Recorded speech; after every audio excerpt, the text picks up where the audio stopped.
Seperti pembahasan kita hari ini, bagi para wanita yang ingin tampil cantik, hati-hati ya dalam memilih klinik kecantikan. Karena kita sama-sama tahu nih, baru-baru ini ada seorang model iklan yang mengalami kerusakan di bagian payudara setelah menggunakan jasa dari salah satu klinik kecantikan yang memang dikenalnya di media sosial. Sekarang ini, kayaknya semua langsung cek aja di media sosial, tapi kayaknya nggak tahu bagaimana kredibilitasnya. Betul. Dan harus riset terlebih dahulu sebelum kita melakukan tindakan. Riset sedalam-dalamnya, tanya sebanyak mungkin orang-orang dan juga kita background check terkait dengan dokter ataupun mereka yang akan memberikan tindakan pada kita. Kita simak informasi.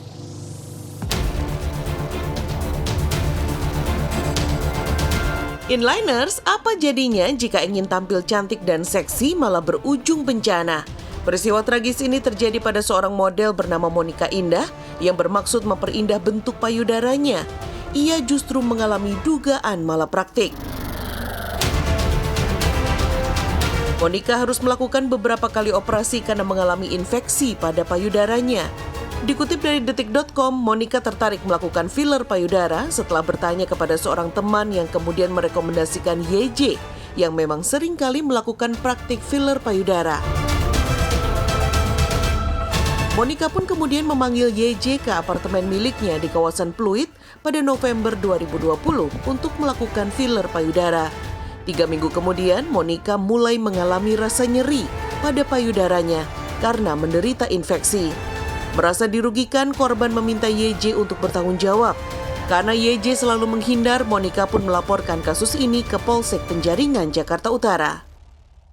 Untuk sementara ini ada 3 saksi yang sudah kami periksa dan sudah kami juga meminta visum ke rumah sakit terkait masalah kejadian tersebut. Kami sudah menyurat kepada Kementerian Kesehatan, selama ini Dirjen Pelayanan Kesehatan Masyarakat, untuk bisa memberikan kami pandangan atau informasi terkait masalah dugaan yang dilakukan oleh korban. Masih soal kecantikan nih Inliners, Anda masih ingat dengan wanita cantik yang satu ini? Iya, Frederica Alexis Jewell, Putri Indonesia 2019 yang meraih prestasi membanggakan dengan berhasil menembus babak 10 besar di pemilihan Miss Universe. Nah, belum lama ini, Frederica juga mengalami peristiwa dugaan malapraktik oleh sebuah klinik kecantikan. Dikutip dari detik.com, sebelumnya Frederica pernah diminta untuk menjadi brand ambassador dari sebuah klinik kecantikan. Sayangnya, usai dilakukan perawatan, wajah dan mata Frederica justru mengalami bengkak. Karena pihak klinik dianggap tidak mau bertanggung jawab, Frederica pun melakukan pengobatan dengan biaya sendiri. Akibat kejadian ini, Frederica bersama kuasa hukumnya melaporkan kasus yang menimpanya ke Polres Jakarta Selatan. Melalui pengacaranya, pihak klinik kecantikan justru menyanggah adanya dugaan malapraktik. Bahkan balik menuduh jika korban hanya mencari popularitas. Terdorong rasa penasaran, tim liputan Inline mencoba mendatangi klinik kecantikan yang terletak di Bilangan Kemang, Jakarta Selatan ini. Ya, Inliners, tadi saya udah dari dalam dan dari pihak kliniknya belum mau kasih klarifikasi karena ini urusannya udah sama kuasa hukum dan udah berat, udah nggak bisa asal ngomong. Tapi tadi yang mereka tekankan ke saya adalah mereka ngerjain treatmentnya itu udah sesuai SOP dan udah ada itikat baik juga saat kejadian ini muncul ke blow up. Nah, daripada kita bingung sih ya, mending saya kasih tips aja deh cara jadi smart customer kalau mau perawatan, apa do's and don'ts-nya. Anyway, peristiwa ini bisa menjadi pelajaran ya bagi kita semua untuk selalu berhati-hati saat memilih produk dan menjalani perawatan kecantikan. Jangan terlalu mudah termakan iklan atau penawaran dengan harga murah. Dan yang lebih penting adalah menjaga kesehatan kita, serta menghargai kecantikan Anda yang alami.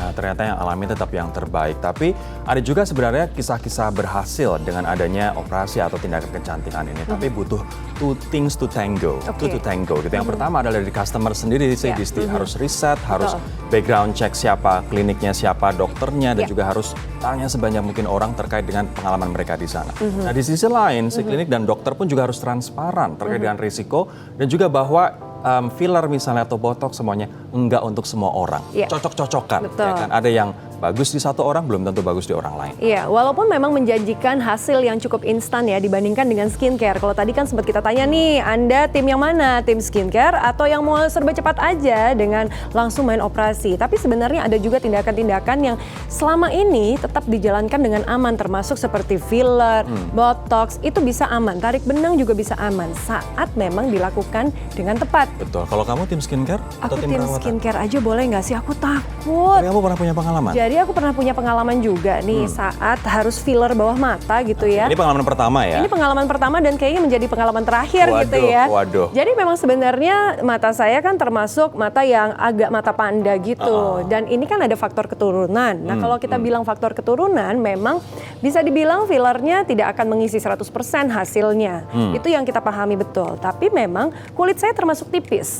Dan ini yang akhirnya menjadi ada bercak waktu itu cukup lama. Dan filler yang bagus itu memang diserap oleh tubuh. Oke. Jadi itu filler yang baik. Saat filler tidak diserap Serap oleh tubuh, dia ngendon di situ. betul, itulah yang bisa menjadi infeksi. Nah ini jadi nggak semata-mata bagaimana kita ingin mendapatkan hasil maksimal, tapi butuh riset juga terhadap diri Mendalam. kita. Nah karena filler, botox, bahkan tarik benang ini juga memiliki resiko yang macam-macam. Salah satunya adalah efek samping kesehatan, mulai dari infeksi hingga potensi penyumbatan pembuluh darah. Waduh, ini harus kita benar-benar yakinkan, kita harus benar-benar riset dan dokter pun juga harus transparan terkait dengan resiko atau cocok nggak cocoknya suatu produk kepada pasien. Kita lihat informasinya.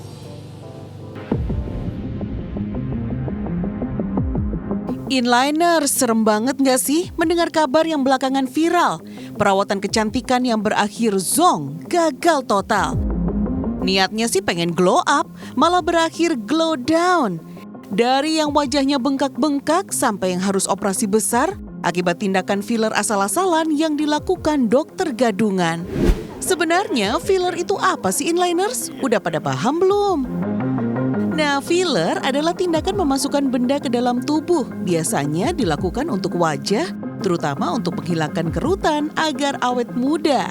Tapi tindakannya harus dilakukan dokter medical grade dan menggunakan bahan dasar asam hyaluronat yang sesungguhnya adalah zat alami dalam tubuh manusia.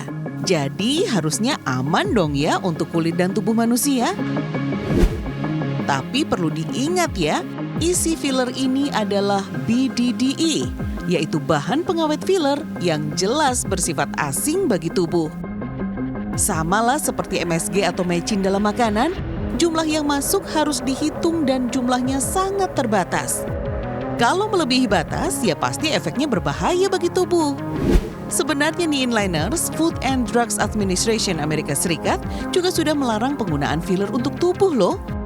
Apalagi kalau tindakan penyuntikan dilakukan bukan oleh dokter resmi. Filler dengan zat asam hyaluronat hanya boleh dilakukan di kulit, otot, tulang, dan lemak. Dan kalau nyuntiknya asal-asalan, bisa masuk ke pembuluh darah hingga terjadi sumbatan. Waduh, serem banget. Filler itu aku tuh nggak tahu kenapa dokternya tuh kayaknya injek tuh di sekitar arteri, di sekitar di sekitar Pembuluh darah.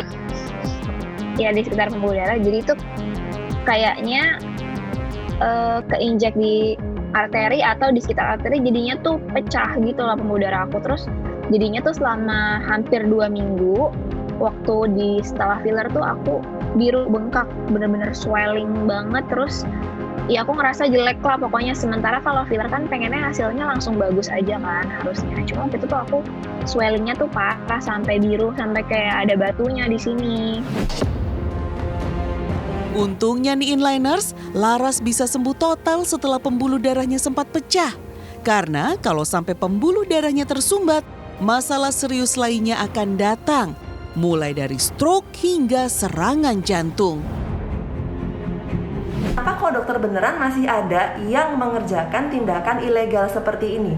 Saya jawab, itu adalah oknum yang fakir ilmu dan haus cuan. Kalau mau besarin payudara, kalau mau besarin pantat, ke dokter spesialis bedah plastik ya, untuk implan, untuk fat transfer. Itu sudah jalan yang paling benar ya. Tuh inliners, jangan gampang tergoda ya. Memasukkan benda asing ke dalam tubuh kita jelas berbahaya. kalau tidak dilakukan dengan metode dan tindakan yang benar-benar tepat. Bukannya cantik paripurna, malah bisa jadi potensi malapetaka. Nah, menarik nih. Kalau misalnya mau mengubah bentuk payudara atau bokong, tadi dokter mengatakan bahwa ya datang ke dokter bedah plastik, bukan malah mengisi dengan filler begitu, benda asing begitu. Kamu selain dulu punya pengalaman, ada nggak sih teman misalnya juga memiliki pengalaman buruk di soal filler ini? Untungnya memang nggak ada ya teman-teman yang memiliki pengalaman buruk seperti itu. Tapi memang saya banyak belajar terhadap mereka-mereka yang sudah melakukan hal ini sebelumnya gitu. Jadi kita akan jauh lebih hati-hati sebenarnya. Kamu sendiri kalau lihat perempuan lebih suka yang seperti apa sih? Aku lebih suka yang alami, karena sekarang banyak banget yang ya udah oplas dan sebagainya. Tapi banyak juga loh perempuan-perempuan yang sangat menarik tampilnya, dikarenakan mereka rajin olahraga dan makan makanan yang sehat, istirahat yang cukup. That's it. Gitu. Dan kalau diajak ngobrol, nyambung. Chemistry-nya dapat ya kan, daripada penuh dengan filler, cantik dan lain sebagainya, tapi ketika diajak ngobrol dong, susah juga nyambungnya. Bener ya, apalagi Gitu. kalau sekarang nih biasanya By the way, anak-anak. Disti ini orang yang salah satu contohnya kalau diajak ngobrol nyambung banget. Kamu bisa aja hari ini rayu-rayu saya.